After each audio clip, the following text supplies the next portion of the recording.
Alrighty then.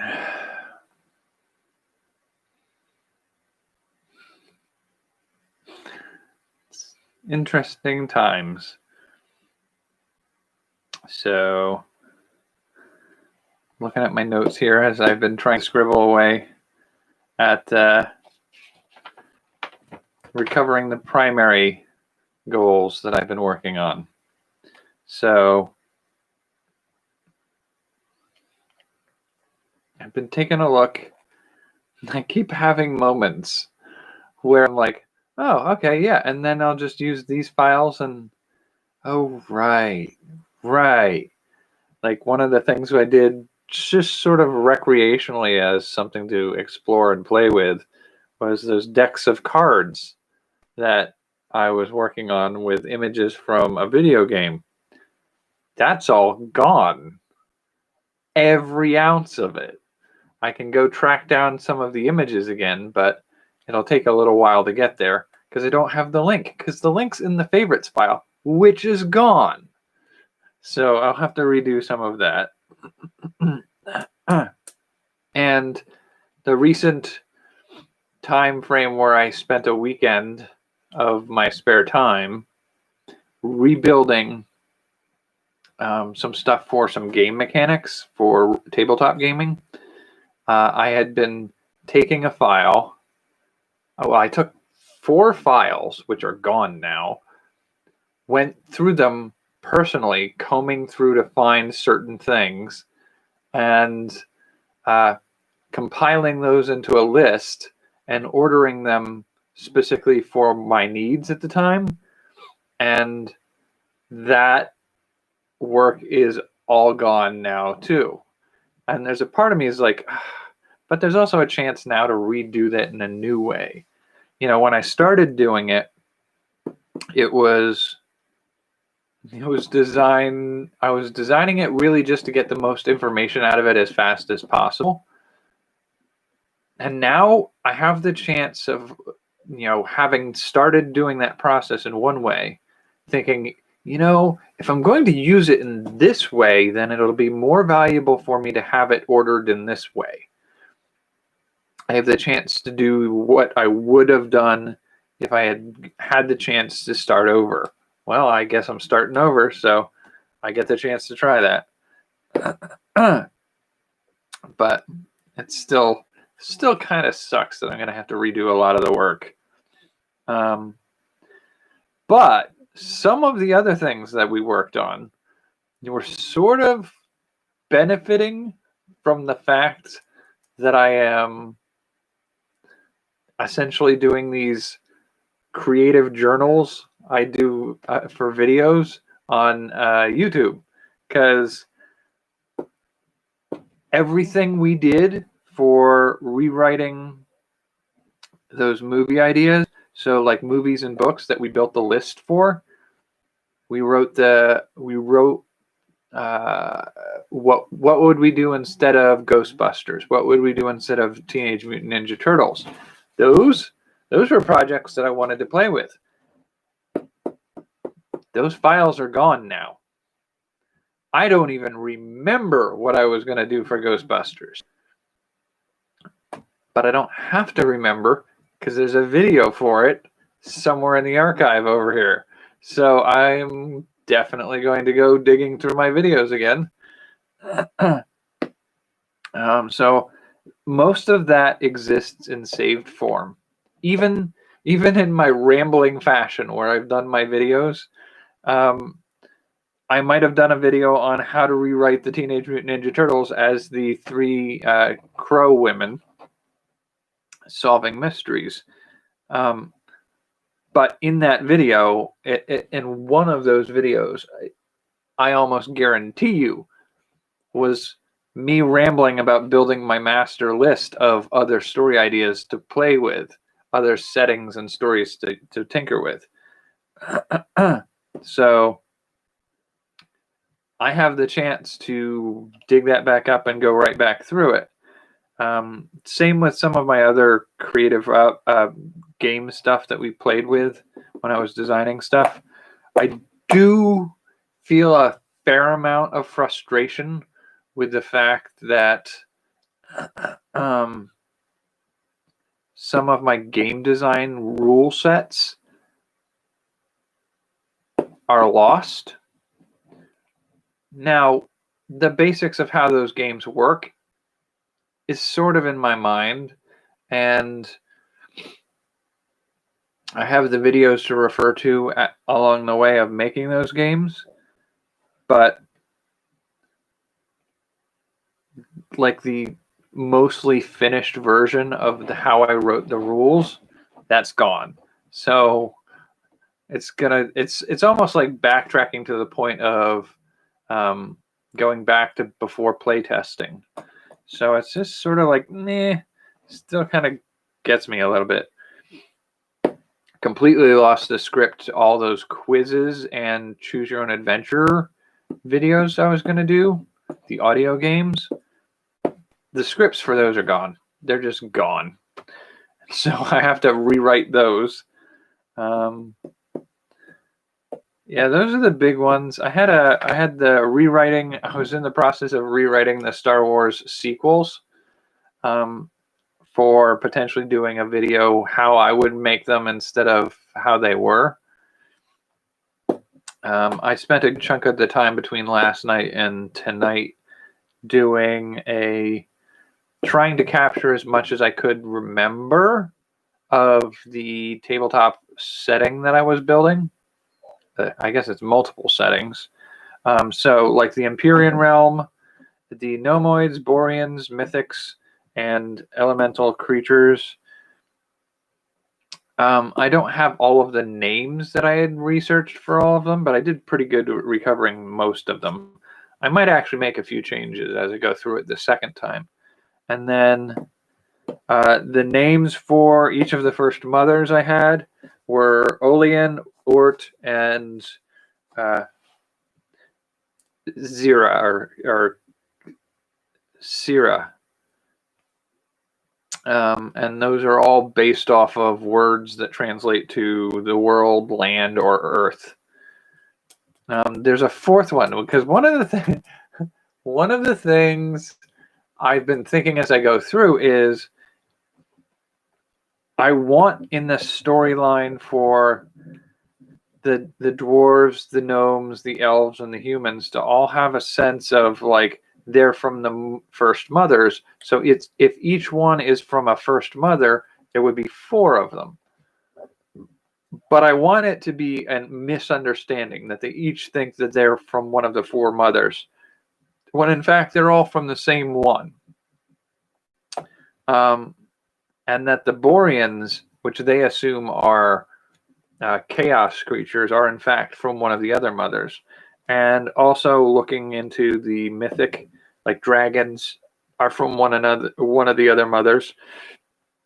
And then the other plants and animals are from yet another first mother. And so there are 4 of them. I had built 3. Each one is going to represent the entry point for another world.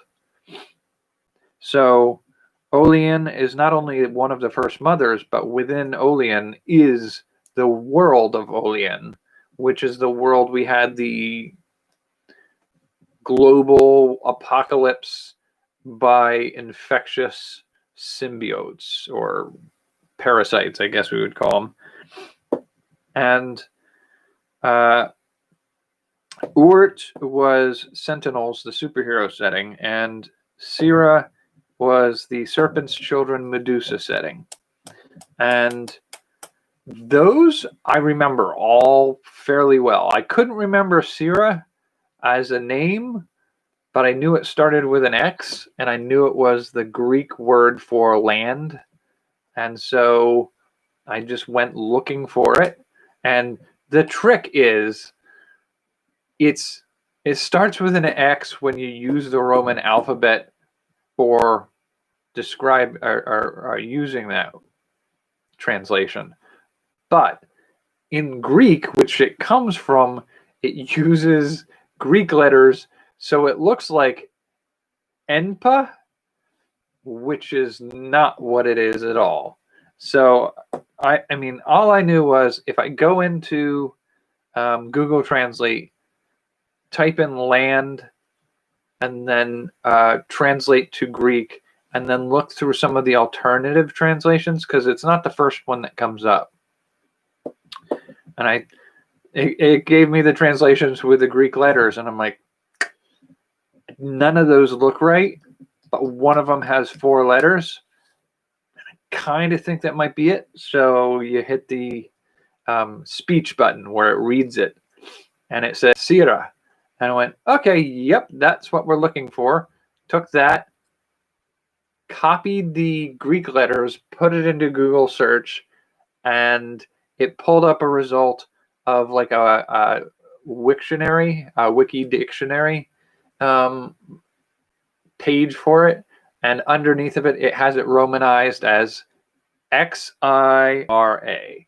And that's exactly what we were looking for. So we got it. That's a bit of a backtrack to get that. But I had enough in my memory to be able to find it again. I also know when I built my list of how I was assembling the races that I had renamed many of them using mythological terms from different regions and languages. And I'm referring back to using some of the more common Western mythology terms. So the term for kobold, as it's used in D&D, is what I'm using for a placeholder for that race of creatures. I do know that technically what I was looking for was a half dragon from Slavic mythology. And that was going to be the name for that race. I didn't have as much trouble with the gnomoid races, so I might change what I was going to use for the gnomes, partly because I had a little bit more of a brainstorm as to how I want that to progress, because I've had it in my head that I want the gnomes to be 6 to 12 inches tall, and some of them would gradually transform themselves into more animal anthropomorphic creatures, so foxes or mice or those types of things.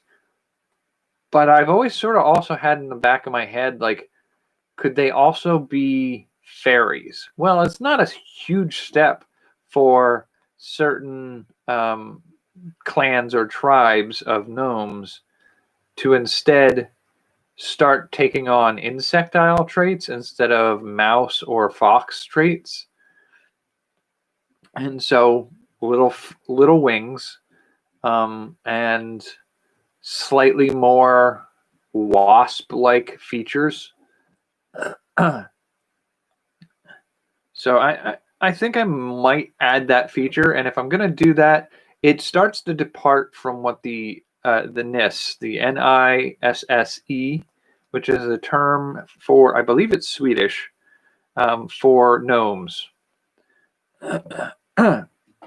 So I might end up going in another direction with that. I don't know if I'll go with Nixie, which is usually a water spirit, but thinking along the lines of what to call that, I don't want to call it Fae, because that's already covered by the Andalong Fae, which are the elves of the setting. Fairies, pixies, could call them the Picts.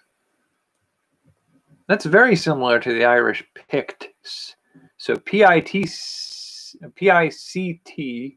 is the Irish native population at one point. It might be Northern England too. Whereas Pixie would be P-I-X. So maybe I could make that work as a way to play with it.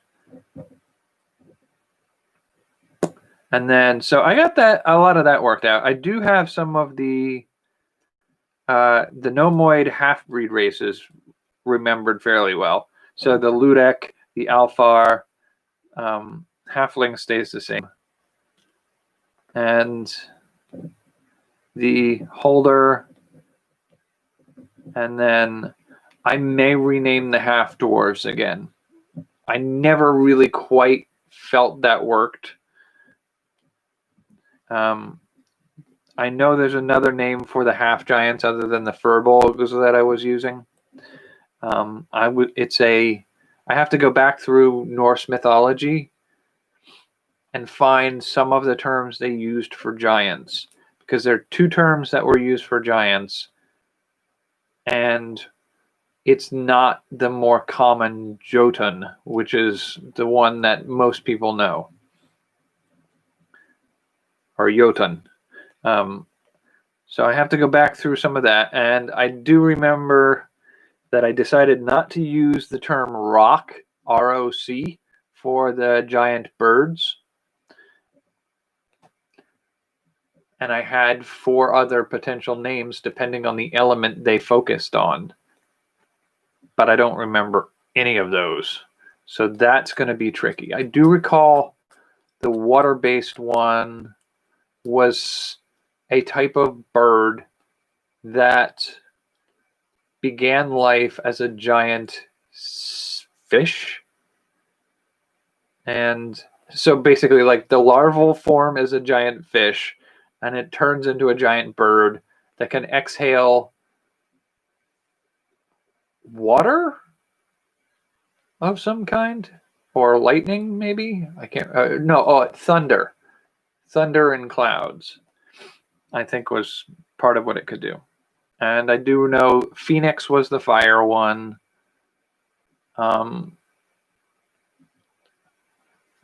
I guess there was one for Earth that wasn't just rock. There was one, I can't remember what that one was, and I can't even remember where I got it from. And the giant airbird. That's a little more difficult. Names for giants. Those types of things I need to track down again. I'm looking at potentially doing a few more changes to streamline and organize the process a little bit better. Because doing the 4 mothers as the base pair, as the base set, you'd have the Gnomoids, the Boreans, the Mythics, which would include the dragons, the giants, and the giant birds. And then there's the primordials, which would be plants, animals, and elementals. So each one of those, if they each set develops from a first mother,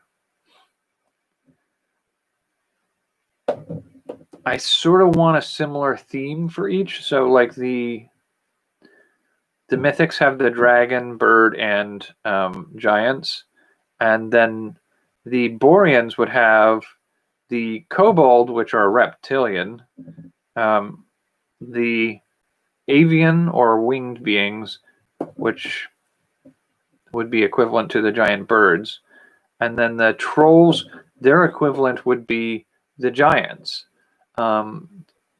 So there's a sort of a theme running in that. I'm hitting a little bit of a snag with some of that because the Gnomoid races do not really have a reptilian race. The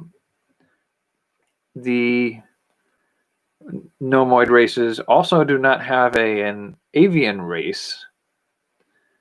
And the closest to a giant would be humans. And what would the equivalent for the gnomes in the Borean race and the mythic races be? And so I kind of play with that a little bit more. So I'm trying to take care of that. I've got the Scathari, I believe is the term I used for the beetle, the Umberhulk people. There's flesh golems, the Mongili, the beastmen. All of that works out pretty well. I still remember most of that.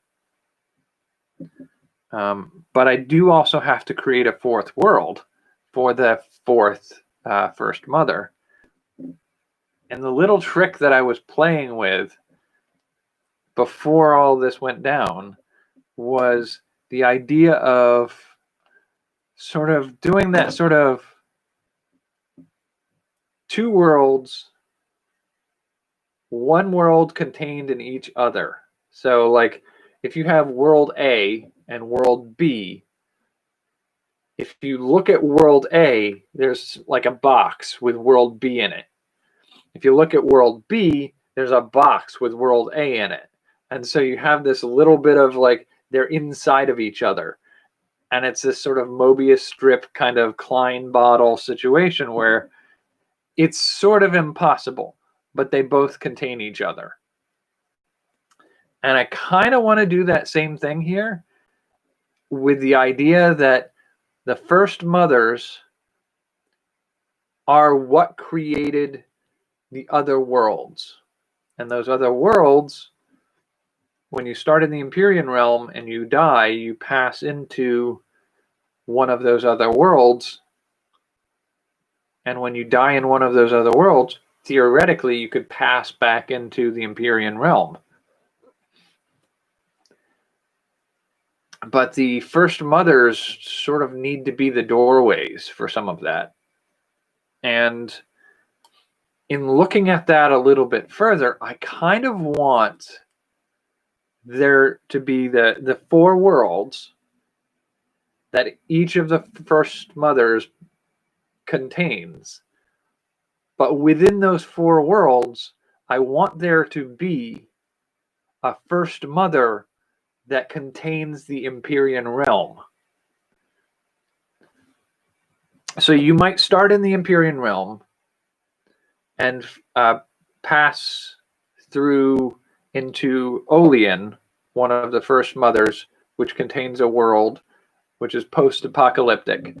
And in Olean, you could find Empiria, and she would be the first mother to contain the Empyrean realm. And so it's like, okay, so yeah, that's definitely an interesting tack to take for that.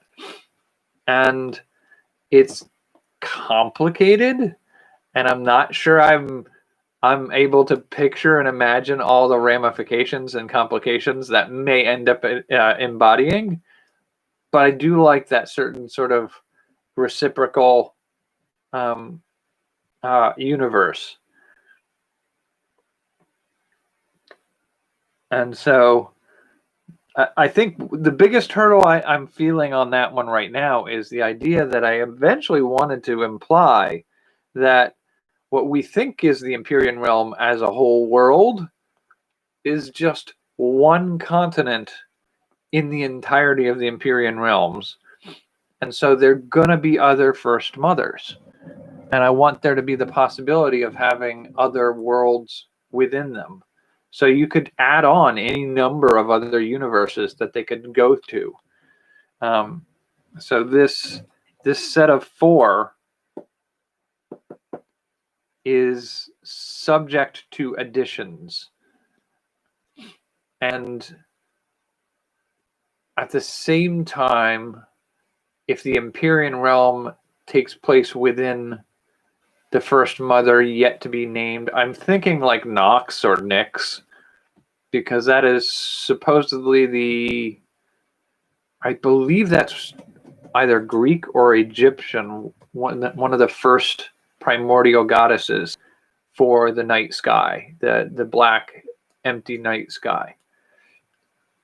And at any rate, that one being the embodiment of the Empyrean realm is sort of locked in.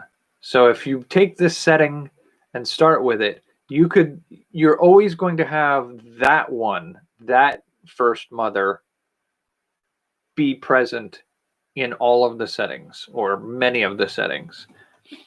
And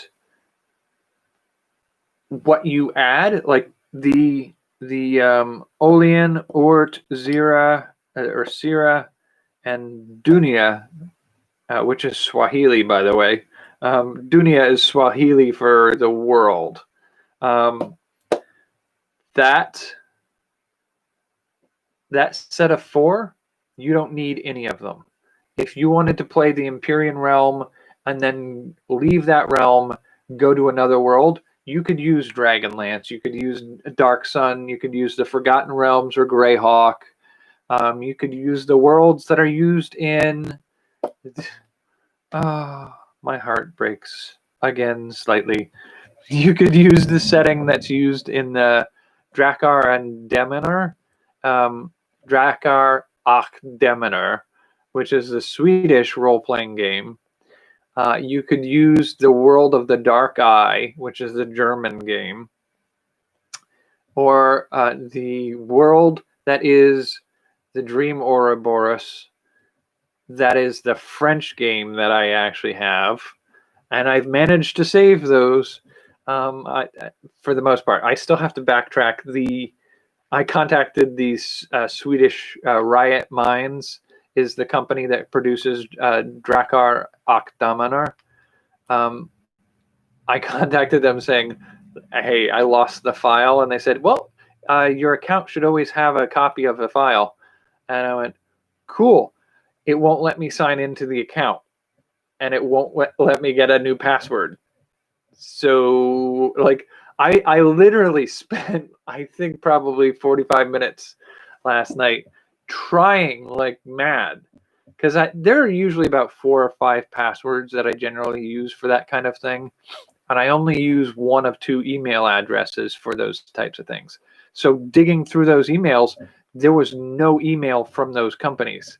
It's like, well, okay, so I don't know which one I used. So I used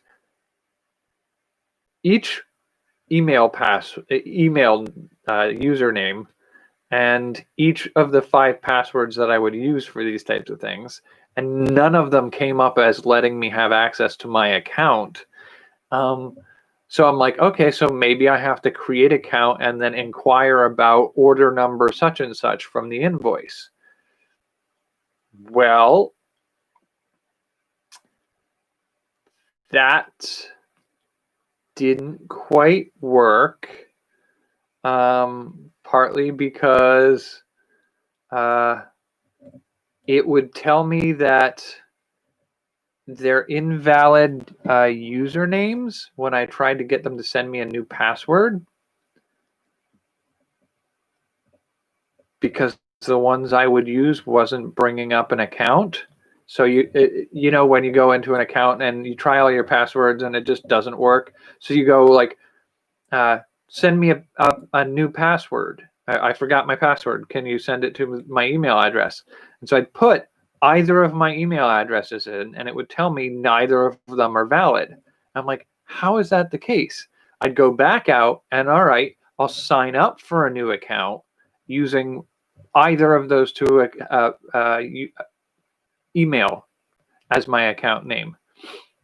And it tells me specifically that I cannot, because one of them is already a registered account. So it has me as a registered account, but it also tells me it's not a registered account for sending me a new password. So like, I've hit a wall here. You guys, I need your help. And so that they contacted me. They've given me a link that I should be able to follow to go back and re-download that account, the game software stuff for that account. So theoretically, I have reclaimed most of the files that I lost. So, and they've been really, really decent about it. I'm sure it's probably one of the more obnoxious and silly requests they've ever gotten. I did inform them that I was in the process of translating their Swedish-only game over to English for me to play with some friends potentially. And they've been really nice about this. So when I get it up and running and I get the full translation done, and maybe when I get a game going with some friends, I want to be able to reach out to the company again and say, hey, here's the English translation. Feel free to use this to sell it to English players, English-speaking players. So yeah, I mean, I think if it's worth its salt, which it sounds like it's a decent game, It has a fairly loyal fan base over in Sweden. If it's decent, I would imagine there are other people who speak English who would like to play it. So I'm going to dabble and play with that a little bit. But I had another one of those moments of momentary heartbreak today where I'm thinking like, yeah, so like all of the images that I got for that translation that I was working on, they're gone. So I have to rework that process. And then I got thinking like, okay, so the title page, start with the title page, went, oh, the title page was graphic. I spent a couple hours building a font based off of the font, like the very custom lettering that they used in their cover pages, just so I could use it to make a translation of the cover page, the name of the game, the tagline for the game, the people who made it and what their jobs were. I translated all of those over into English and then used their letters to make a font that mimics their font so that I can rebuild their title page as close to possible of what they made, but do it with English translations. So you knew who created the game, who was the illustrator, who did the cover of the box. And it's like I spent like a couple hours building that page up. That page is gone.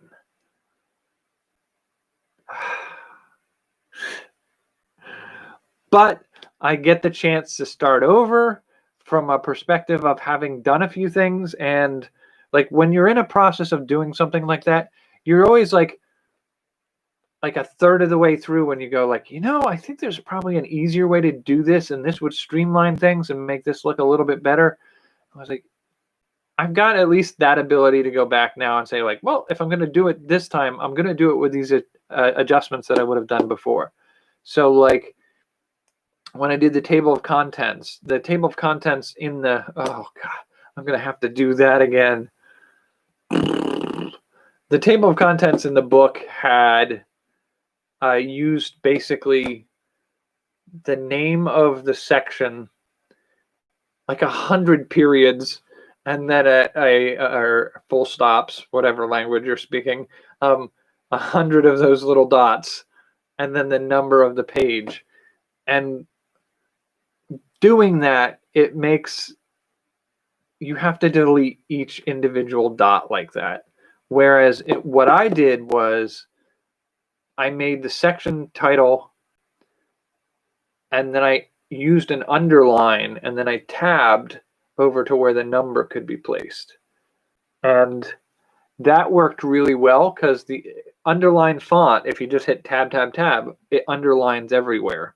So you have this name, this line that helps you track over to where the number is, because those dotted lines, I don't know about you, but when I look at a page full of dotted lines stacked on top of each other, it looks like a mass of dots. So being able to say like chapter 7, page 13 or 85 or whatever it was. So chapter 785, if underneath that is something else and then it says page 87, my eyes can't track across a series of bunches of dots to find what page that is. But an underline is a direct line over to it. So it made it way easier to figure out where I needed to go. So I had to go into that process with translating each of those section heads and contents in each section, and remove that whole section in the middle full of the periods. So it just became section head and page number. And then I just bold the section head, and then the subject of each part of that section was regular font.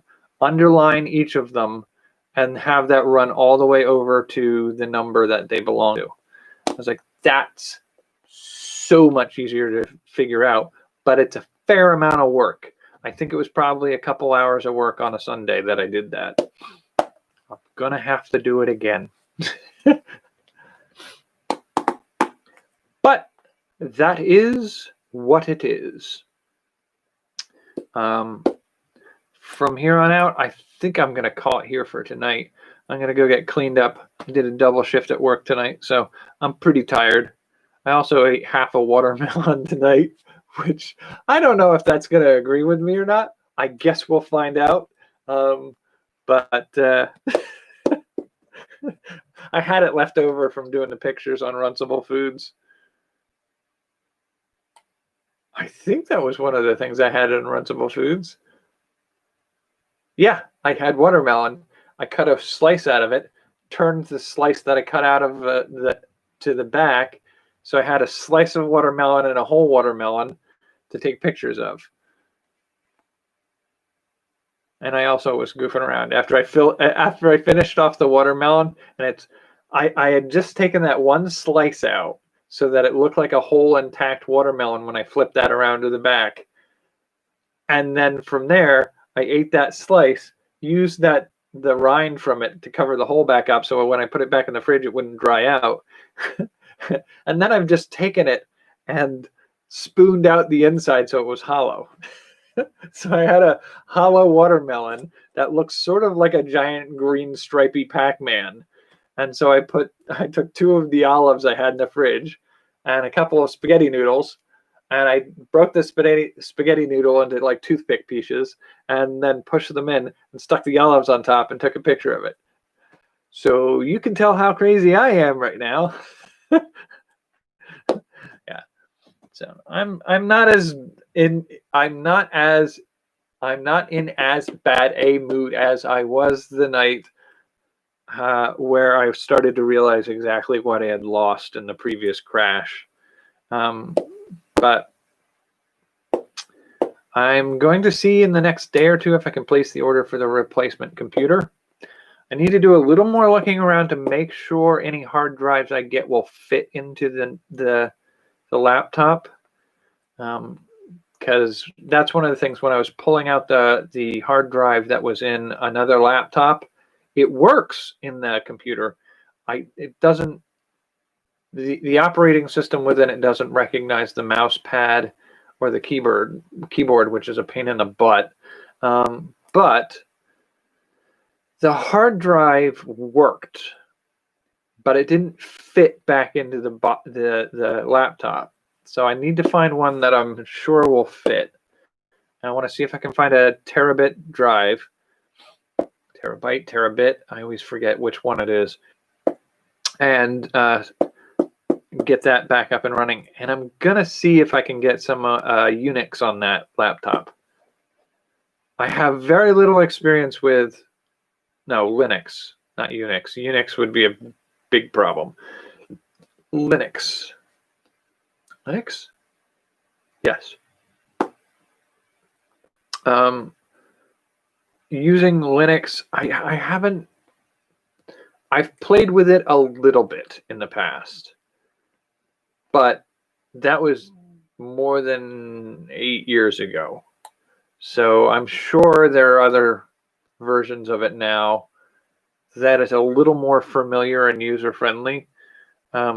My biggest problem with Linux-based systems was their tendency not to work with other things very well. So, like, I don't know if my mic would work with it. I don't know if my webcam would work with it. I have no idea if, like, I remember there were issues with certain types of Linux not being able to see YouTube videos.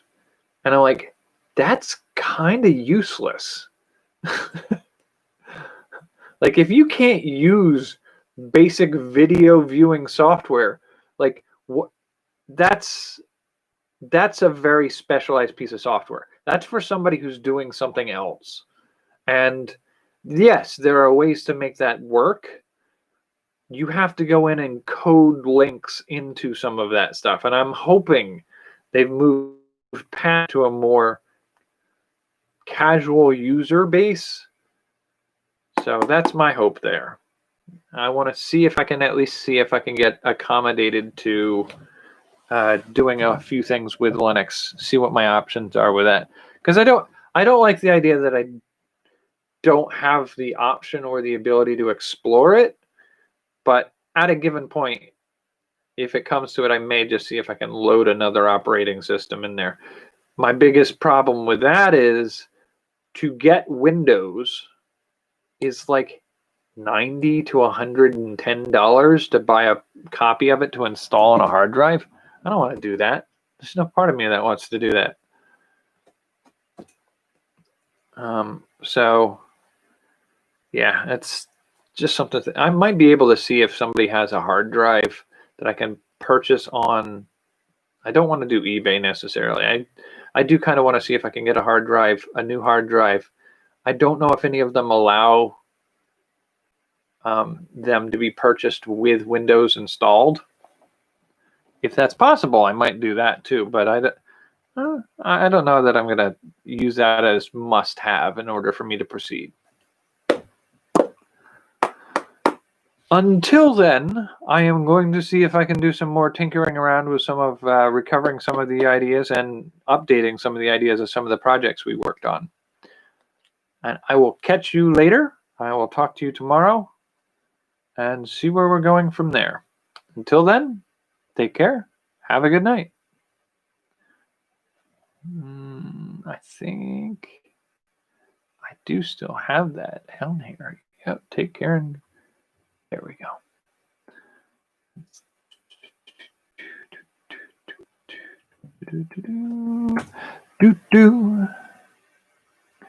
Buenos noches.